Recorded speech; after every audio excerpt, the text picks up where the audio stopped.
Okay, so we're live. So welcome everybody. Just going to start introducing myself and the event, and in the meanwhile, we're going to give people 30 seconds to a minute to keep joining. So my name is Justin. I'm here today with Mark Anderson, who's going to introduce himself shortly. So we decided to do this event on design of experiments to get some insights from Mark, who's been working in this area for a long time and who's an expert in the field. And the reason I got interested is as a consultant recently, I've been dealing with more and more complex designs, a lot of work in field experiments, medical experiments. But when I started learning about it, I saw that there was this big area where we use this in very complex experiments for manufacturing and process control and things like that. So I was interested to learn more about that and kind of show that these principles that have been around for a long time are still very useful in many industries. And I thought it would be great to have Mark to discuss this. So, Mark, thank you for joining. I'm very happy that we can do this now. Could you maybe start with explaining us your background? I know you're not traditionally from a statistics background, so I would be very interested to know how you got to learn statistics, what got you interested in the first place. So, sure. Yeah. Well, thanks, Justin, for having me. This is a really cool technology to have a live event like this on LinkedIn. So I'm pretty excited to be a part of it. We've been doing our training since March of 2020, pivoting from doing in-person, going back decades, to just quickly getting set up on Zoom. And ever since, we've been doing training at a distance. It's really opened up the horizons tremendously. We're doing a lot more work with people in Europe and throughout the world than we ever did. So it's just really fun to be connected up, talking to primarily industrial research and development people, people working, graduate researchers, things like that. So I spend a lot of time, talking to people like this across the internet with the video, audio. And I love it because I love visiting with people.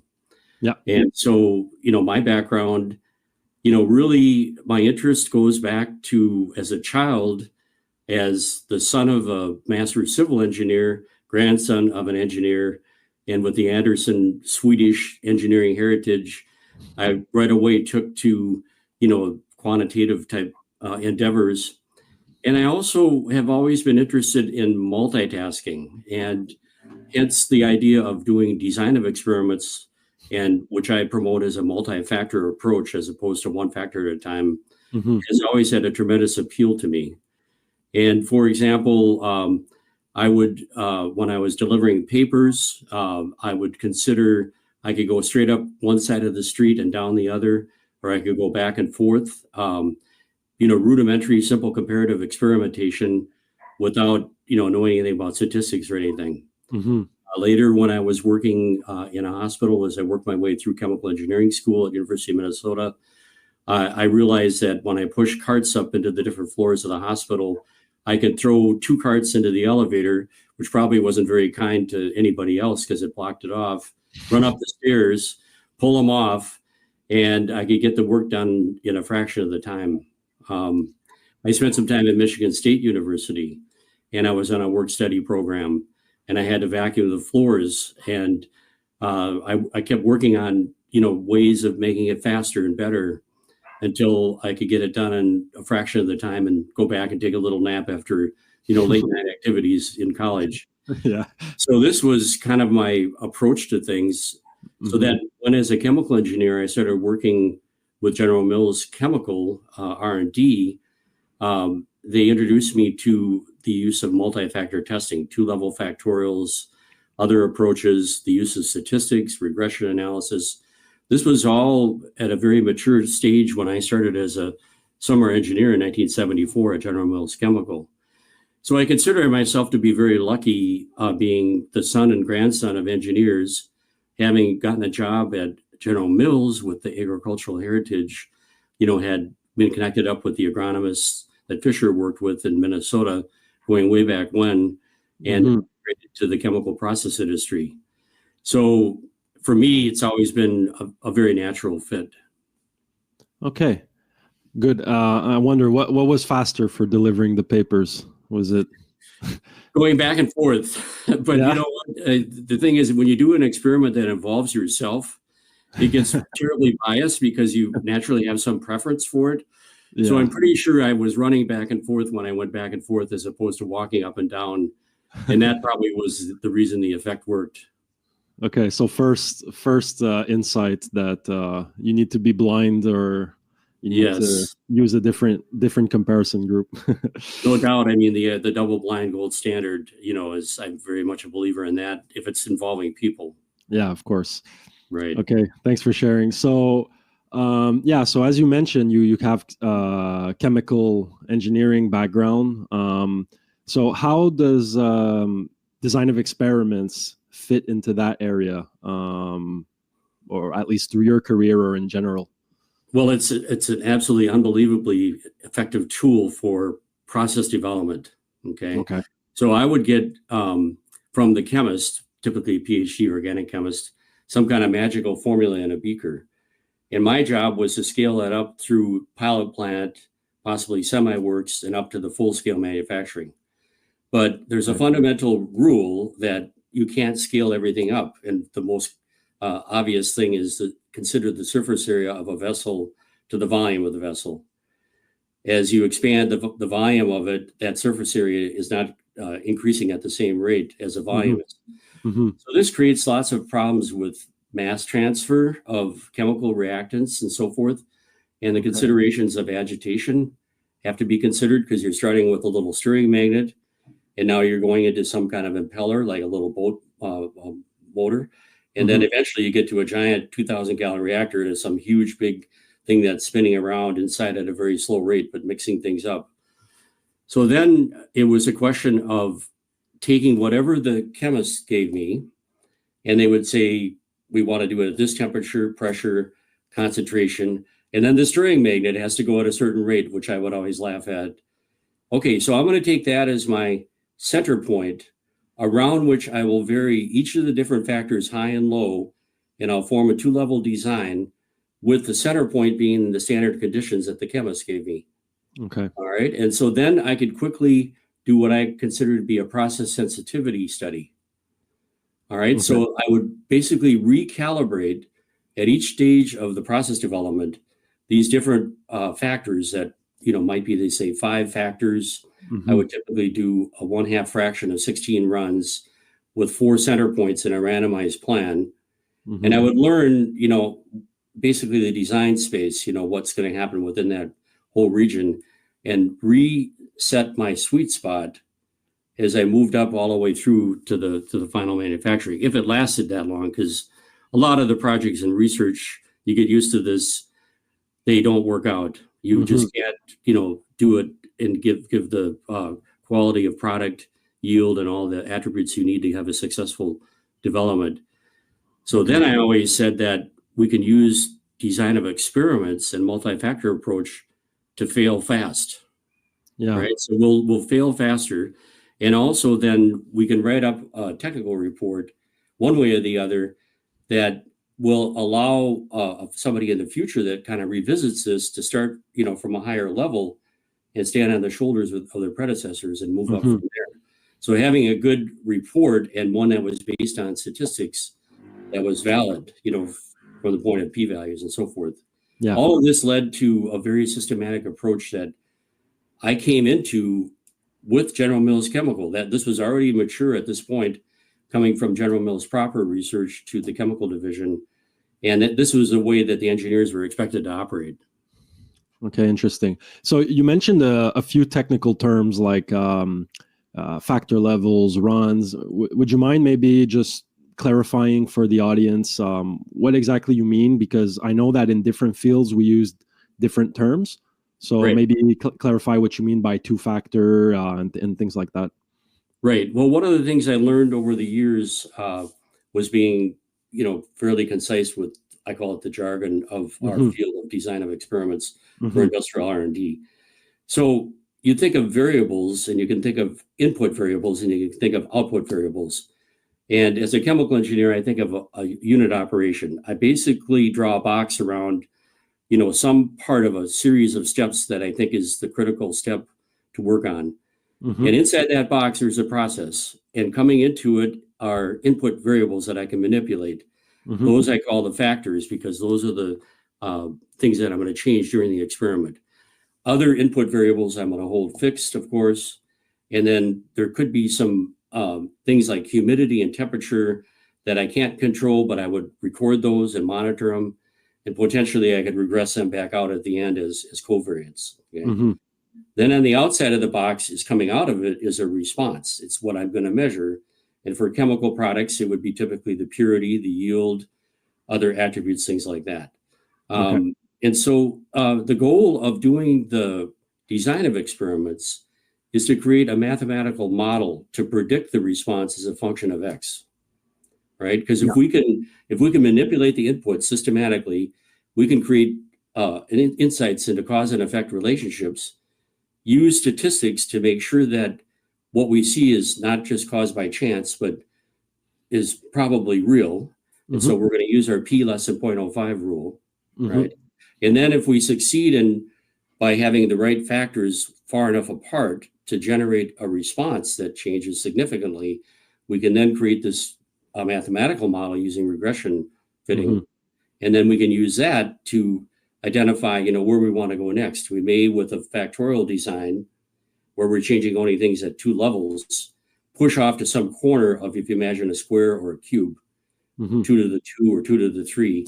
We're going to push off to some corner potentially, unless we happen to get lucky and we're centered right over the ideal spot. And that's why I want to run the center points. Okay. But usually you end up going through a strategy of experimentation, screening down many factors, identifying vital few, doing the in-depth characterization to understand interactions of things. And then ultimately you may go to a full response surface method, which is at least 3 levels of each factor. And then your model is going to be a polynomial model that has squared terms in it, which is called a quadratic. Then you can fit, peaks, you can fit valleys, you can fit saddle points like Pringle potato chips surfaces. And it's just a fantastic tool, for chemical engineering process development. But then beyond that, any process industry and manufacturing. So any kind of R&D, and I like to look around me and I like to say, we could be working with a ceramicist that's making this cup. We could be working with, and I've worked with people that are working with the surfaces on these phones. Okay. Paper and pulp, it just goes on and on. Every single product that you work with is developed and it's constantly improved, and DOE is a perfect tool. Very interesting. Thanks for sharing. So before I get to the next question, just want to remind everybody, so we have quite a few people live, so thanks for joining, and feel free throughout the talk to put your questions in the chat. We're going to have a Q&A at the end. Of course, you could also just ask the questions at the end, but you might forget them. So just put them in the chat and we're going to have a log of them. And at the end, we're going to address those questions during the Q&A. So for 15 to 20 minutes at the end. Okay. So I know now that you work at a company called StatEase. It's been quite a while that you've been working there. So maybe you could tell us a bit about the company, what you do there, and maybe a story about how that company operates and how it started or things like that. Right. Well, I mean, first of all, the name of the company, StatEase, and our slogan, Statistics Made Easy, was a bit whimsical because, of course, most people hate statistics. And the idea that statistics can be made easy is like an oxymoron. It's impossible. But that's been our goal from the start. And I have to credit Pat Whitcomb, who is a fellow chemical engineer, also University of Minnesota graduate, for being the founder of Staties and really being the main force of it. So what happened was that our chemical engineering group, had fully embraced the use of statistics and design of experiments.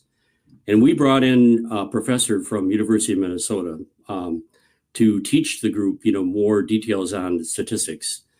The first professor we brought in, though, was very pedantic, wanted to do a lot of derivations of things that we didn't care about. We just wanted the practical aspects. Mm-hmm. The second professor we brought in was Kinley Lawrence, who was the first advisor for Staties Incorporated. We're celebrating our 40th year from 1985 when the company was incorporated.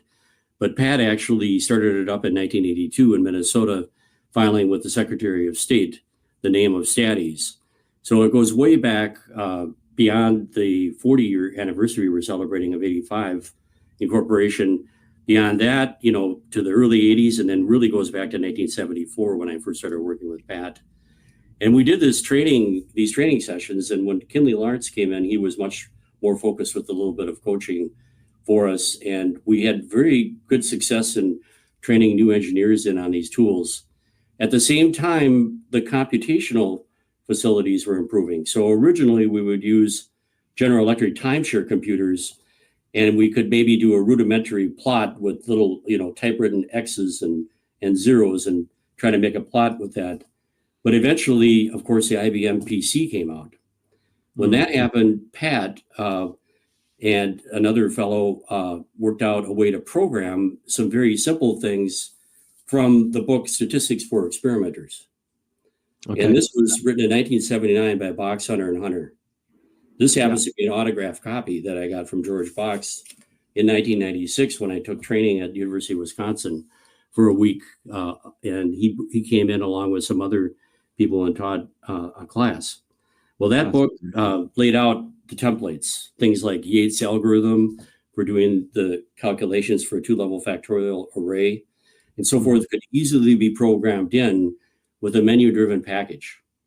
Okay. So this was done by Pat when he founded Staties, and the first package was called Design Ease, and it was on a 5 1/4 floppy disk, and when I first, I helped him start the company because at that time I had my MBA. I got my MBA in 1980.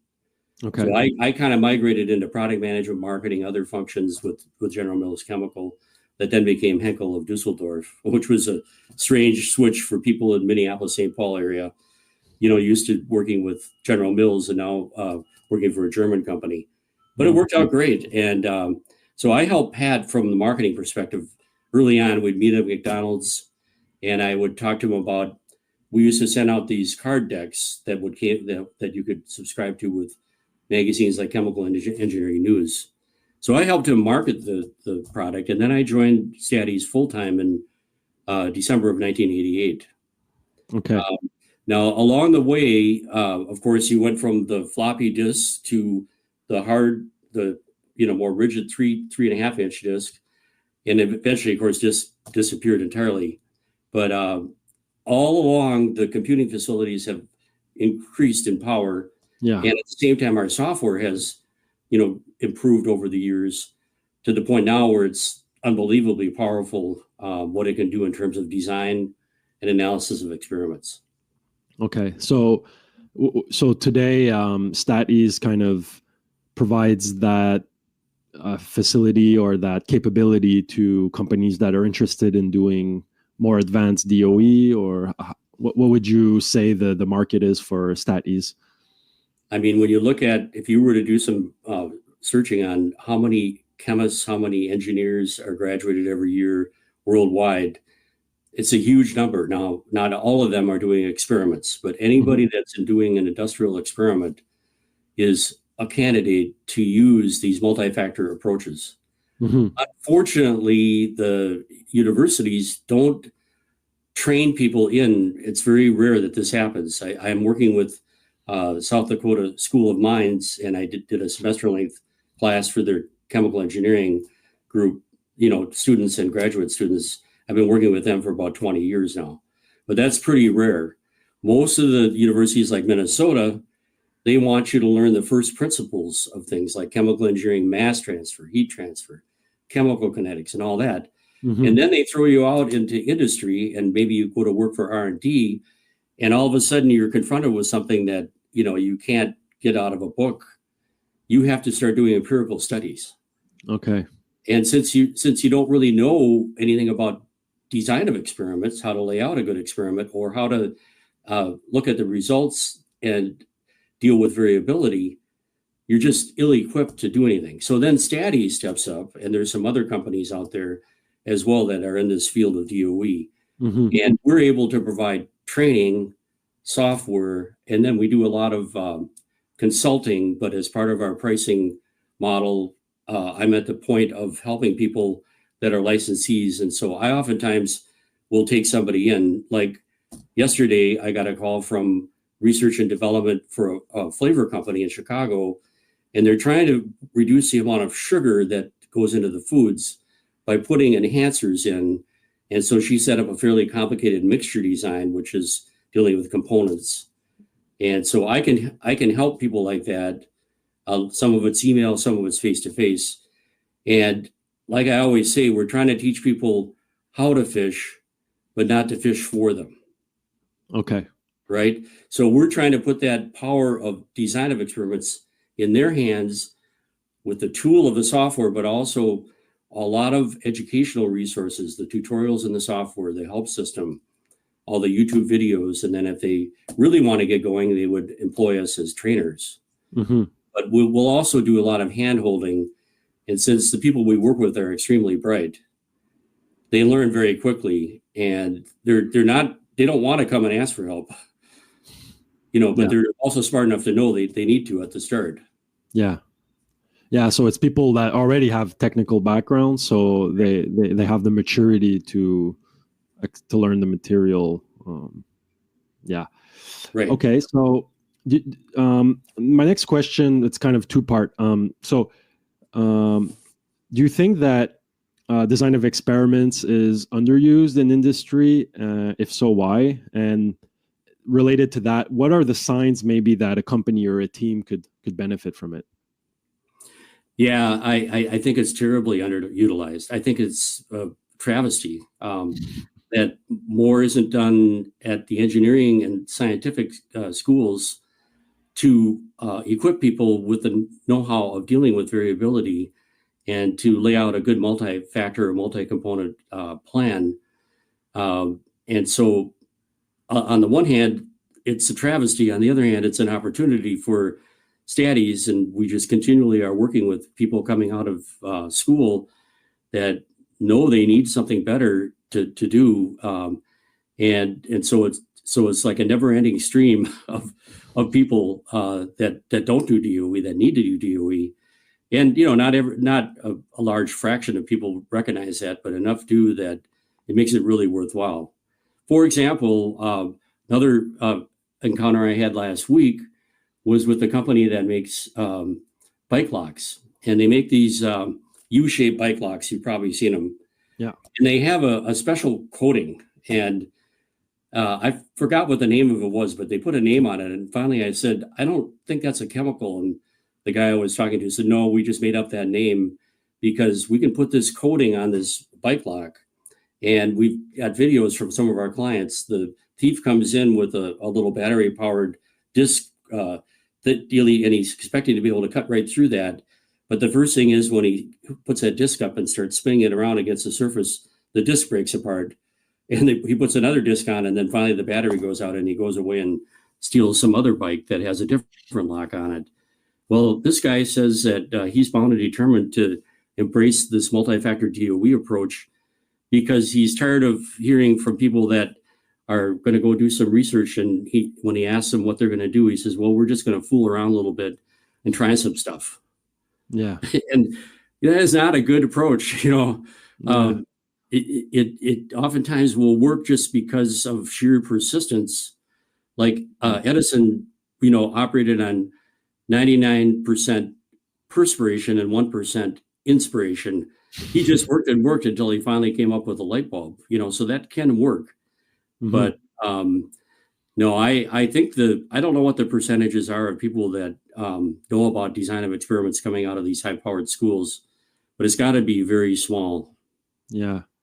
So you would say that, which was kind of my next question, like people that don't use design of experiments, how do they solve their problems? They kind of use experimentation that is not guided or not well done or very costly.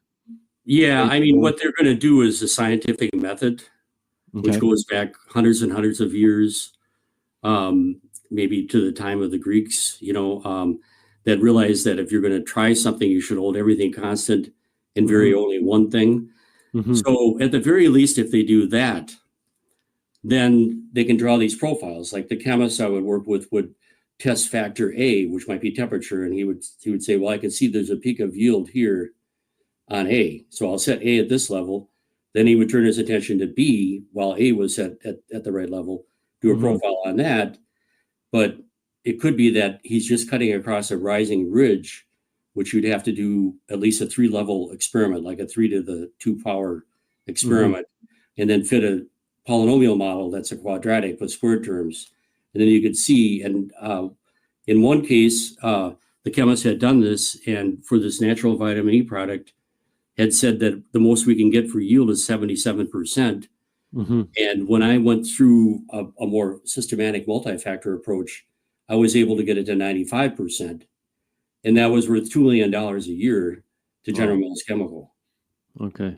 Yeah. So, so that people are missing out on the combinations of things, right? Especially in the process industries, but it's also true in any manufacturing situation that it's oftentimes not just one thing or the other thing, but it's the two things together that are either synergistic and you can get more out of the two things than you could from either one alone, or it's antagonistic and they're working against each other, and you want to know that. Yeah. Okay. Thanks for sharing. So my experience with, so you were talking about how this is done in schools, I guess, mostly engineering schools, or at least in people that get some sort of scientific training and end up working in industry. So my background is in math and stats, and my design of experiments class was a bit like you were saying earlier about the very pedantic teacher and deriving a lot of complex equations, and I never really understood, like, why would we care about this? There was no context. There was a lot of very complex, like, triple sums for these sums of squares and these complex designs. And all that to say, I didn't enjoy it that much. So I imagine when you started learning it, maybe you were confronted to some of these kind of ways of doing the theory that are very theoretical, very mathematical. And I know that you eventually wrote your trilogy of books. So I was interested maybe to just know about how you kind of decided to do that project, what motivated you, and the titles are DOE simplified. So what exactly are you simplifying? And maybe you can just tell us a bit about it. And in the meanwhile, I'll share a link for people that are interested in just checking out the books. So maybe you can expand a little bit on that story.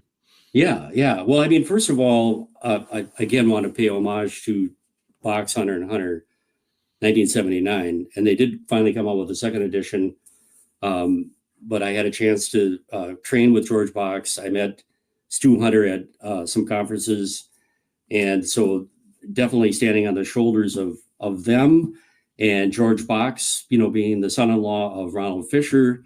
We go back to Fisher, and Fisher connected up with William Seeley Gossett, who developed some simple comparative experiments, the t-test, t-distribution, Fisher with the f-test and the 2-level factorial designs and all that. Box inventing response surface methods in 1951, and then writing this book that was very inspirational.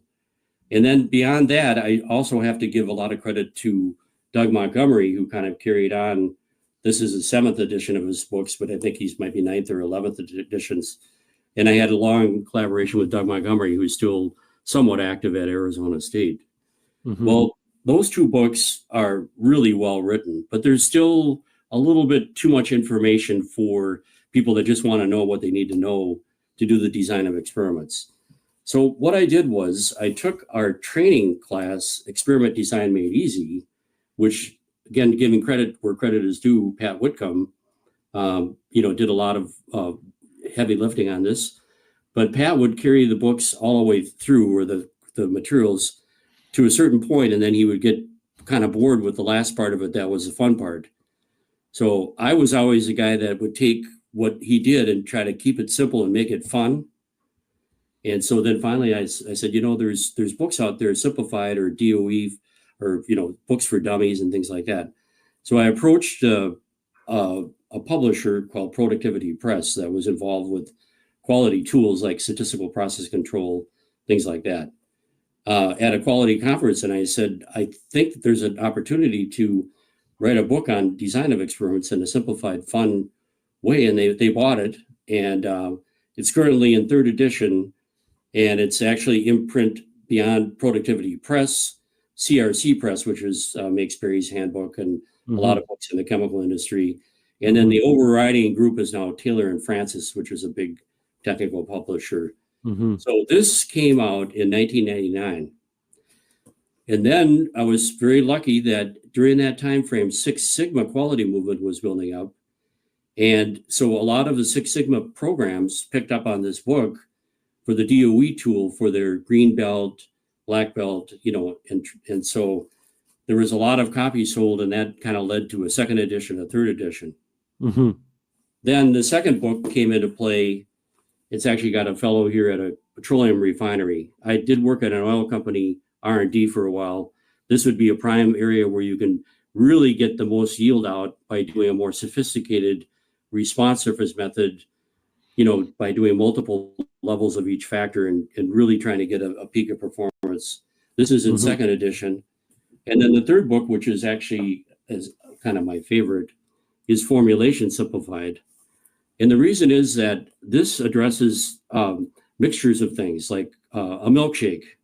We want to make sure we have just the right amount of milk, fat, sugar, chocolate, so the young kids that are drinking this will love it.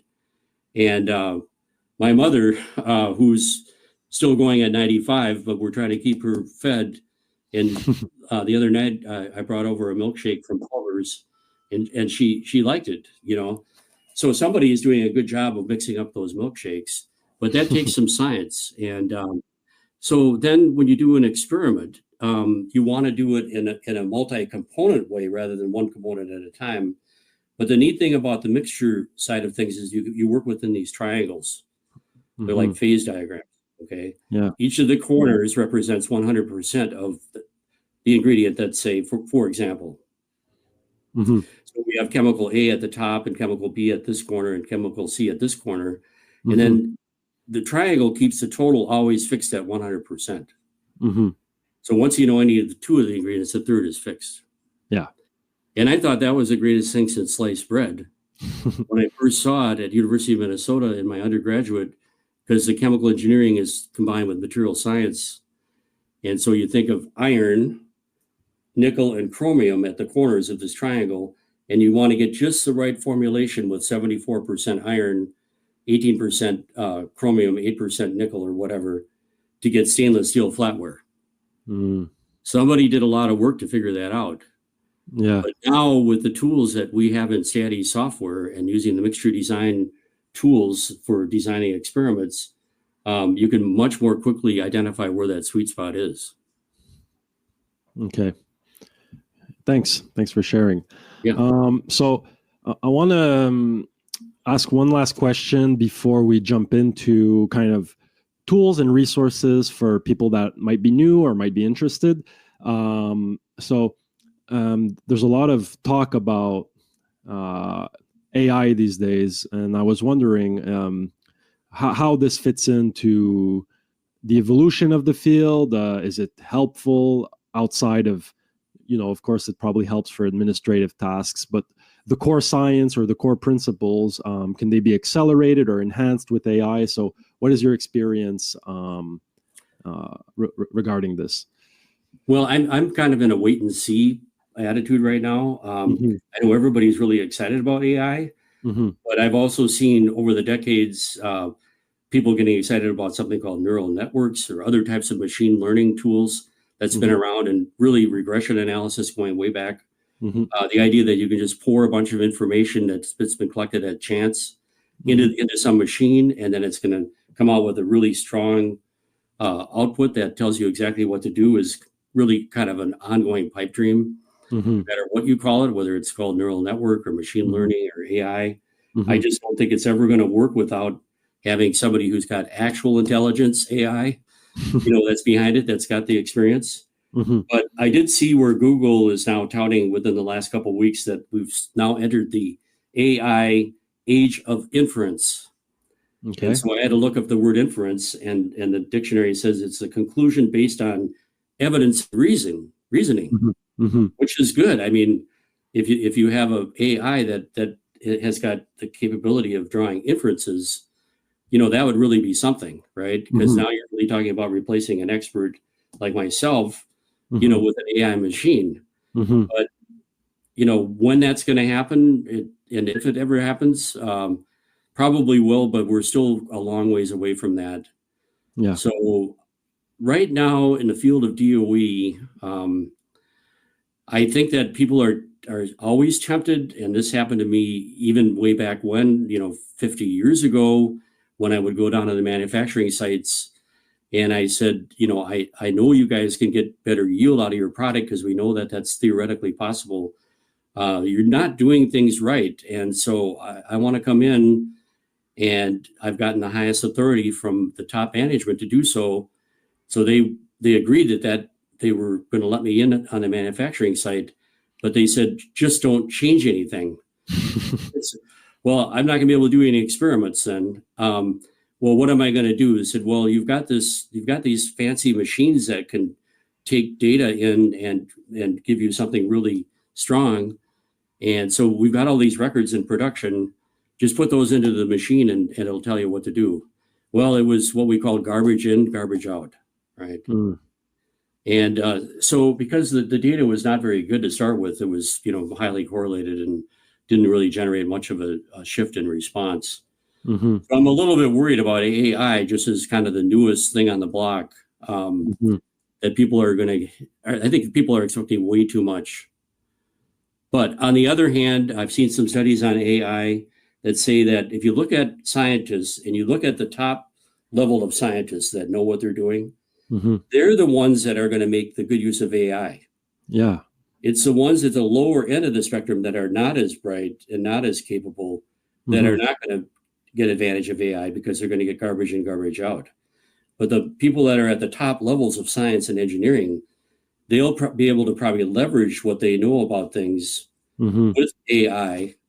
But I still feel like design of experiments where you're doing a systematic layout that's orthogonal in a matrix of two-level design, for example, Mm-hmm. if you take that information and you feed it in, I talked to a guy at 3M one time who was doing neural networking, and he said that they succeed if they feed the machine a rich diet of DOE data, Okay. right? And maybe they're throwing other things in there too, but Mm-hmm. if you don't have good nutrients in the feed, Mm-hmm. you're not going to succeed. Yeah, and you probably, at least not yet, we're not at the stage where the experiment can just be designed and run by the AI, right? It's going to need a lot of considerations that are difficult to formalize or capture for the AI model. I mean, hopefully the AI will know that we've got this new system and we want to figure out how to make it better, that we better run a good, orthogonal matrix, two-level design or Mm-hmm. whatever the particular combination of inputs is that will allow you to learn most quickly. The AI would know that. Yeah. Yeah. So, maybe we could just lay back and sip our mint julep on the front porch Mm-hmm. and let the AIs do the work someday. And Yeah, and related to the AI and what are some things maybe that innovations or developments or recent trends that you're maybe more excited about, or that you think have more you have more optimism, or maybe things that happened in the last 10, 20 years in the field that you think are shifts toward more impactful design of experiments? Do you have anything that comes to mind? I mean, I think what's been exciting to me to be working in this field for so long is that there's been, some tremendous developments in pharmaceutical, and particularly biopharmaceutical, where the bugs are making the drugs. Mm-hmm. And also then cell-based meats and fish and things like that. So I think, to me, the exciting thing is biotech, and Okay. what's been going on there in a lot of different areas, and there's still so much potential. And the thing is, though, that the tried and true methodologies, I mean, going way back to Fisher in 1920s, or even the simple comparative experiments that was being done by William Seeley Gossett, I think that to me, the cool thing is to be able to inspire these people, particularly in biotech, but in a lot of other industries, to embrace a more empirical approach to things, and try to use their high level of knowledge that they've gotten from their education in conjunction with these empirical methods, and don't be suckered into the idea that you can just fool around and do whatever you want, take that data and just pour it into some AI machine and get Mm-hmm. some brilliant insight coming out of it. Mm-hmm. You're going to have to do your work on it. You're going to have to, be methodical about your approach. There really, there have been some new developments. For example, Gaussian process modeling is something that we added in with our Statis 360, which is our flagship product. And we've got tools there for working with computer simulations.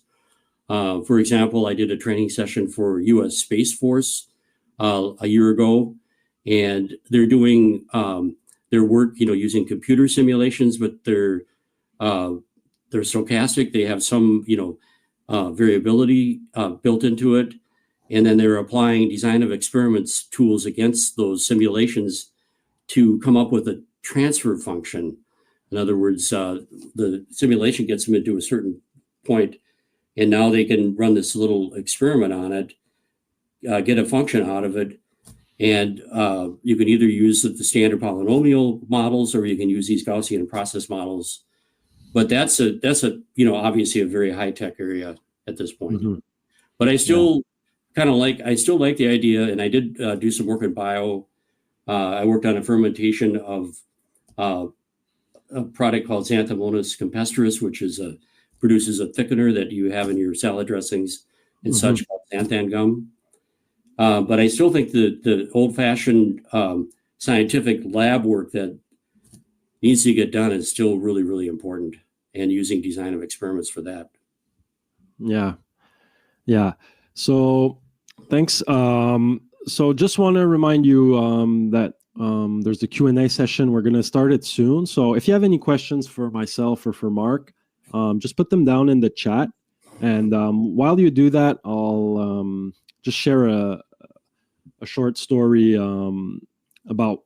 So I work with a biotech client, and they are very keen on experimentation. And it's been really fascinating. I can't go too much into detail because it's kind of secret stuff, I guess. But it's really fascinating because their products are kind of designed for use in the real world. So the experiments they have to do are less controlled because they're out in the field. That brings a lot of technical difficulties with the experiments, with the costs of running the experiments. And I was just wondering if you had any insights about how do you kind of balance these statistical or experimental principles of rigor and of control with these constraints of time, money,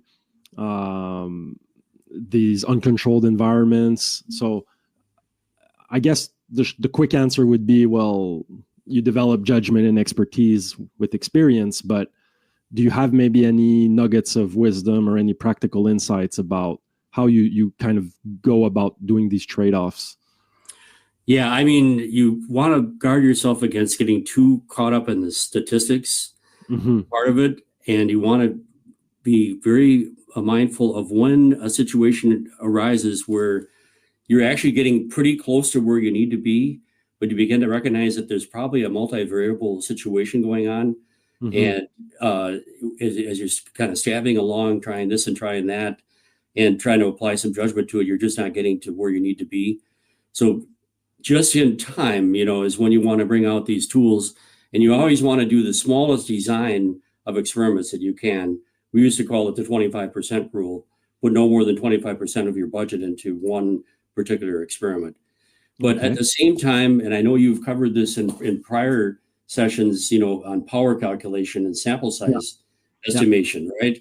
So I always have to be careful to get people to guard against doing too small of a set of runs, and trying to understand what kind of power they've got based on the difference that they're trying to detect, or the signal relative to the amount of noise. And when you get a lot of noise relative to signal, then you're going to have a lot of averaging and a lot of replication, right? Yeah. And so it's really hard to say, what to do at any given time. You just have to kind of reassess. But if you're aware of these design of experiments tools, and you have enough know-how of when probably they would be helpful or when they wouldn't be, because it's going to take too much time or you have too much variability. So it's really, I think it's important to be well trained on these, if you're doing development work, on the DOE tools, and training up to a high enough level that you know when not to use it, that you just, circumstances just aren't right. And so we just have to try to apply good scientific and engineering knowledge and hope that we get lucky. Yeah. At that stage.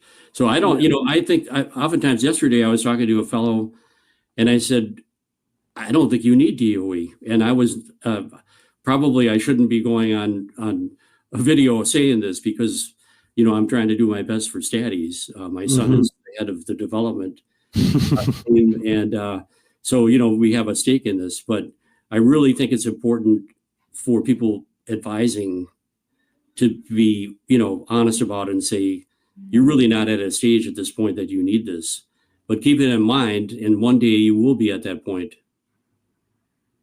Yeah. So that's my, that's kind of the insights I had. So I think this company I'm mentioning is, I'm working with the head scientist who's sophisticated enough to understand the goal of experimentation, but it's always, for example, the principle of computing the power, right? Estimating the sample size you need. Well, in these complex settings that I'm working with, it's not, I can't just use a plug and play formula. So I use simulations, I use historical data to estimate things. And it's a lot of work, and sometimes it's a hard sell for the engineering team to put budget into this when they just say, why don't we let's just put 10 out in the field. We're going to know. But it's hard to explain to them, no, you will not. Like, you will get misled by noise, probably. And then we convince them to do the actual simulation, and we get some, oh, well, you're going to need to do 60 replications, and they were planning on doing 10. And sometimes it's very hard for them to wrap their heads around these statistical issues. So probably you face the same sort of pushback, or having to kind of sell the need for some of this work. Well, yeah, and I think sometimes the real answer is that some of these companies need to invest more in research facilities, where they can do things at a lower scale, because then if you can work at a lesser scale, like we would do in the chemical industry with the pilot plant or the semi-works, you can work out a lot of these, questions beforehand. But there's always this leap to the field, to the manufacturing. Yeah. And then things will change, and it's really hard at that point to do anything further because, like I say, when I showed up at the plant, do everything you want as long as you don't change anything, because they don't want to create, information. They just want to make good product. Yeah. And in this specific case, right, it's biotech, so there's living material, a lot of difficult variability to control for, even if you use some very tight processes. Yeah, one of my jokes way back when was the person that was objecting to using statistics because his data was too variable to use statistics. Yeah, exactly. That's funny. But that's really what happens, and I don't know. You can only go so far, and what I've seen when I've actually did a little experiment with a high-powered medical doctor / researcher with a company that my family owned here in Stillwater, Minnesota, was a medical device manufacturer. And they worked with this guy who lives here in St. Croix Valley and started up a company called DOE, which has been very successful. And he was working in the lab for our family company. And I was trying to get him to embrace, a more systematic design of experiments approach. And I laid everything out for him. He never would do it, but he got good results. It just took him longer. Yeah. And one of the big things that I promote nowadays, because it's a selling point for R&D operations, is not so much that you'll get a more effective result by understanding interactions of things, but more of the multi-factor parallel processing being a way to more quickly get your research done and maybe complete a project in half the time that you would have otherwise. Yeah. So that's that's really a big selling point that I'm trying to promote. Even though secretly as a chemical engineer, I'm more interested in the fact that you understand interactions and you get something greater than you would have otherwise. But the people that are running things, they just want to get it done faster. Yeah. Thanks. So we have a few questions. So there's one I'll put up on the screen. So from Cassie, do you see the question, Mark? Yes. The question about the Bayesian approach. I mean, this is going on, forever, right? Using prior knowledge to, bias the results basically that you're getting. I think, I looked at a little bit of Bayesian statistics as part of my master in business administration, and it really is very fascinating. But in the end, I'm not a Bayesian person. I'm going more with the opposite of it, which is the idea of the null hypothesis. You throw out your preconceived notions, and then you go through and do a study and only go to the alternative hypothesis if there's something significant occurring. So I'm a little bit suspicious of the Bayesian type of thing. And so at this point in time, Staties is not involved with that side of things. Okay. And would you, so for example, you mentioned earlier, you have this kind of center point in your kind of hypercube of factors, right? That's right. And then you see, okay, well, if I go to this edge, right, where I use this combination of factors, I'm going up my yield function or whatever you're interested in. Right. Is there some validity or value to having a sort of semi-algorithmic way to kind of guide you on the response surface, or do you really just do an experiment, get an estimate of where you are on the response, and then do another experiment? Yeah, I mean, we're working strictly empirical with our approaches. And we use, because there's multiple responses that you have to trade off, it gets really complicated. So we use something called desirability, where we rank each response on a ramp. If it's to be maximized, it's a 0 to 1 going up. If it's a minimized, 0 to 1 going down. If it's a specification, it's a tent function. And we can use desirability as an objective function to search through using a hill climbing approach once you fit all the models. And then you find something that hopefully is meeting your requirements, that's desirable, and then you're done. But there are a lot of other approaches, that can be deployed. And it's just that we're not really into that. Okay, thanks for sharing. And thanks for the question, Cassie. I hope I'm pronouncing your name right. So there's another question. For some reason, I can't put it up on the screen, but I see it on my phone. So I'm just going to read it out. So it's from William. Does StatEase plan to incorporate gauge R&R capability? And if not, how come? Yeah, I mean, we do have some capability with our StatEase 360 via the Python interface to do some things. But these gauge R&R studies, or I would call them variance component studies, as a certified quality engineer, before I could really do much of anything with manufacturing process improvement, I had to understand where the variability was coming from. In the chemical industry, it's a little bit different than with some hard goods that you don't actually have a gauge that you're, or calipers that you're measuring things. But I did some essentially gauge R&R variance component studies to try to figure out what was the source of the variation. Was it the process? Was it the sampling? Or was it the test method? And through kind of a clever approach using secondary standards and some trickery with the manufacturing site, feeding in fake sample bottles and things like that, I was able to see that most of the variation was occurring in the test method. And that before we could really go any further, we had to work with the quality control group to get their test method to be producing accurate results. They were both inaccurate and imprecise. And it was impossible for us to continue on with our process improvement project before we address that. These variance component studies are nested and it's complicated statistically. We've had this gauge R&R idea in mind for a long time, but it's a smaller segment of the overall market for industrial R&D. You know, you're getting into a different group of people that are more the certified quality engineers like myself. So at the moment, I don't foresee that we're going to have tools for that soon, but maybe someday. Okay, thanks for sharing. So I hope that answers your question, William. So we have about 2 minutes left.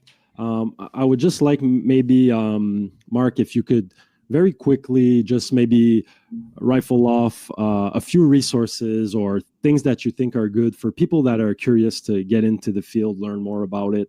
It could be books, it could be courses, it could be learning platforms, and then we can wrap up. Yeah, I mean, I would love it if people would go to 3ws.staties.com and see all the resources we have. We have a huge repository of case studies so that if you're thinking, well, has anybody applied design of experiments in my application, you'll probably find something there. You can go to our YouTube TV channel, and there's lots of recordings of various webinars about DOE.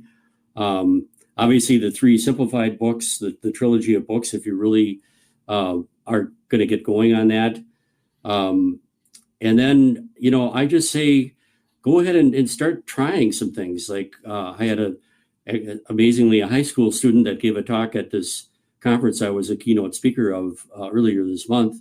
She reached out and she said, well, I'm interested in, now that I've attended your presentation about design of experiments, to learn more about it.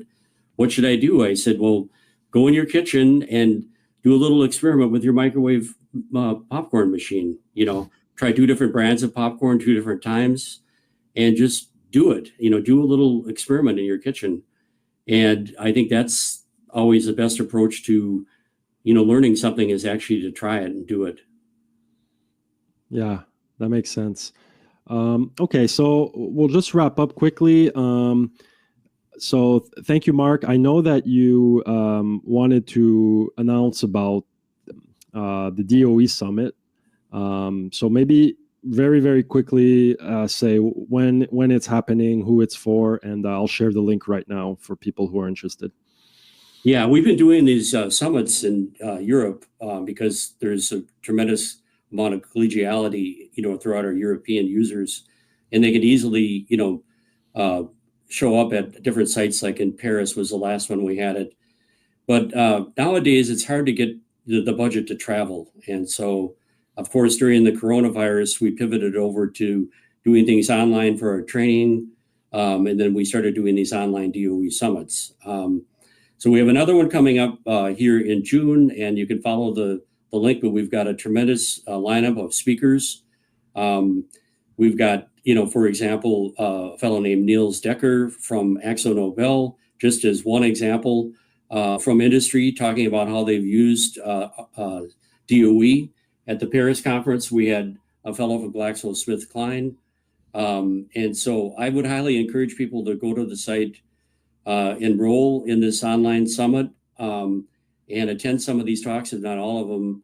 And I think you'll really learn a lot from this. I'm excited about one from our UK operation, Prism Training and Consultancy, from Andrew McPherson, and he's going to talk about how to make really good coffee. So some practical ideas are going to come out of this. Nice.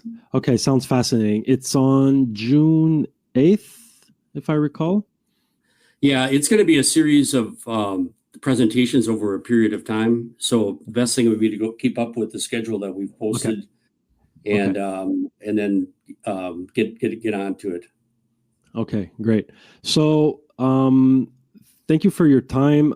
There's one more question we didn't have time to address. If you have other questions, keep them rolling in. We're gonna take time to answer in written form. So if people want to ask questions, you can reach out to me on LinkedIn. I'll be happy to answer. And I hope this was very useful to you. And Mark, thank you again for the time. This talk was great. I really love the insights that you gathered over your career, and I'm happy you could share it with us. Yeah, my pleasure. Thanks for inviting me, Justin. All right, so we're going to stop here. So thanks everybody for attending. It was a lot of fun, and thanks for the questions. So stay tuned. We're going to answer some questions in the chat probably later. All right, thank you. Take care. Bye.